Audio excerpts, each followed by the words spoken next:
Bonjour. Le réel. Je viens de détailler combien il était important de constater que la réalité était la construction de chaque organisme vivant. Mais maintenant, je voudrais préciser qu'est-ce que c'est que ce réel? De quoi La réalité est bâtie sur des projections du réel que se fait chaque vivant à partir de ses sens et de ses traitements. Mais le réel, c'est quoi? Et c'est là qu'on arrive à une représentation extrêmement importante, c'est de différencier totalement, complètement le réel et la réalité. Comment imaginer, comment se représenter la réalité comme spécifique à chacun sans simultanément se représenter ce qui est évident, la source commune, puisqu'on partage des conséquences entre les vivants. N'importe quel microbe peut me tuer, enfin, on a vraiment une vie dans un territoire commun, et ce territoire commun, c'est le réel. Les représentations qu'on s'en fait, c'est autre chose. Et puis l'inconscient de tout ça, c'est encore autre chose. Le réel, il est évidemment quasiment entièrement dans l'inconscient. Mais pas tout à fait. C'est parce qu'on arrive à s'en faire des projections, c'est par les capteurs, toutes les formes de vie ont des capteurs et des traitements, qu'on arrive à s'en faire des représentations, et ces représentations qu'on a dans notre conscience et qui deviennent notre réalité, mais la réalité de chacun. Voilà, donc pour essayer de faciliter la perception, la représentation de cette évidence que réel et réalité sont des mondes extrêmement distincts, je veux préciser aussi le réel, comme j'ai précisé la réalité.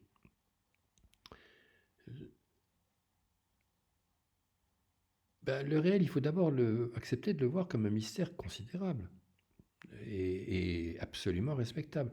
Ma meilleure image, c'est de me voir comme une petite cellule, comme une petite cellule de mon corps, et de vouloir me représenter le réel un peu comme une petite cellule de mon corps qui voudrait se représenter au-delà du Big Bang, alors qu'elle n'a aucune image même ni de mon propre corps, ni de mes organes, ni des arbres qui sont autour, ni de la Terre, des étoiles, de toutes les galaxies, du cosmos. Une petite cellule, elle a accès à rien de tout ça.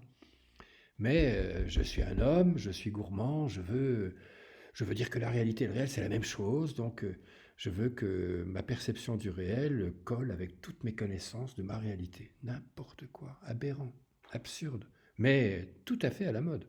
La confusion réel et réalité est une absurdité scientifique, scientifique au niveau de la connaissance, au niveau de la capacité de pertinence des représentations que je peux me faire de ce que j'observe. Mais cette absurdité est malheureusement partagée même par tous nos grands savants dans les sciences objectives. Et d'ailleurs subjectives aussi. Les subjectifs, ils voudraient que nos représentations soient valables pour tous, alors que chacun se fabrique les siennes. Que ce soit des religions, des initiés, enfin 1000 possibilités spirituelles. Bref, pour dire, le réel c'est la source. Mais cette source, elle est totalement mystérieuse, inaccessible.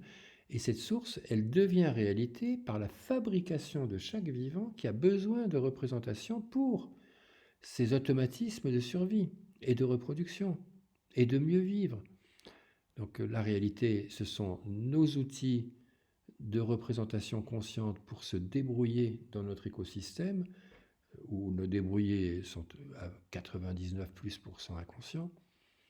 Ça, c'est la réalité, spécifique à chacun, ma réalité. Là, je présente ma réalité, je présente mes représentations.